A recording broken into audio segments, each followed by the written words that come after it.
Would you like to create a layered picture for your bookshelf but don't have access to a cutting machine? Well, here's a quick tutorial to get you started. Tunnel books are a fun way to create art for your shelves, make great bookends, and celebrate our favorite stories. To get started, you will need 4 pieces of cardstock. You can print or draw your box template before cutting anything. Accordion fold structure allows us to add layers to our scene. You'll need to cut out a back panel, a front frame, and also 2 panels to fold for the side of your box.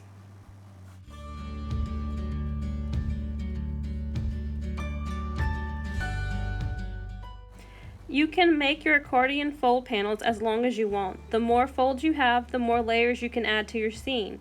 Simply fold like a paper fan when done. Attach a folded panel to each side of the back panel with glue or double-sided tape to assemble. For the first box, I gathered public domain images from the internet to inspire my dragon-themed box. And then I traced out 3 panels to add inside of my box. You could add more than this if you would like. Decorate your back panel first. You can freehand, trace, as shown here, or use a stencil. Pre-cut images really help determine the space I had left on each panel. I chose to paint this box, but you could use any medium or let the cardstock do the work, like in my next example. When cutting out designs, make sure to leave tabs to glue or tape to your folds. You won't see these from outside your box, but they are important placeholders.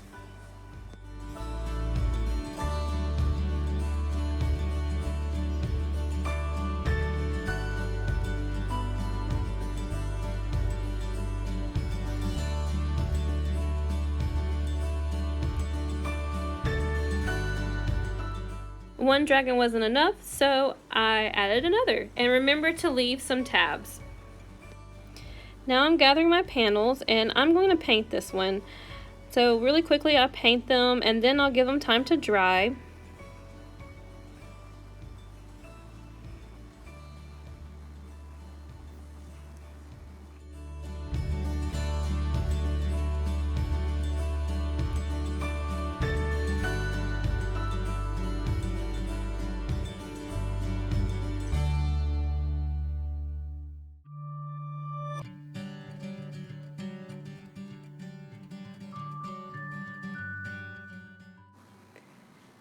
I also decided to paint the outside of my box to look like stonework in like a medieval city.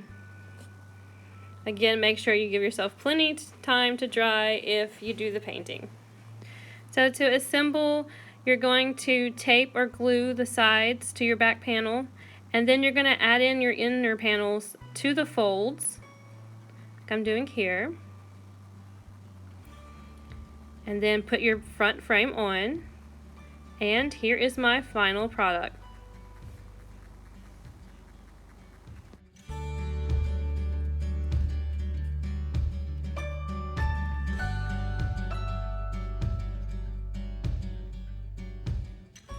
For my second box, I dropped the paint and instead I'll use the cardstock to shine on its own.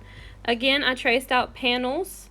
I have a back panel, 3 filler panels, and the frame. You could, of course, do more than that, but I felt like this was a comfortable amount. Tracing out my work in marker was super helpful, so when I went to cut, I didn't accidentally cut out my tabs that I need to connect everything together. So now I have a little house in the woods, an owl, a moon, a young girl in the forest, and then I'm going to design my back panel. One more little surprise. Perhaps a howling wolf in a forest before I go to cutting everything out. The Sharpie also helps me not overcut. So just take your time cutting. Then I assembled the box and added each side using double-sided tape. Craft and hot glue work great as well. And now I'm adding in my panels into the folds. And here is a final look.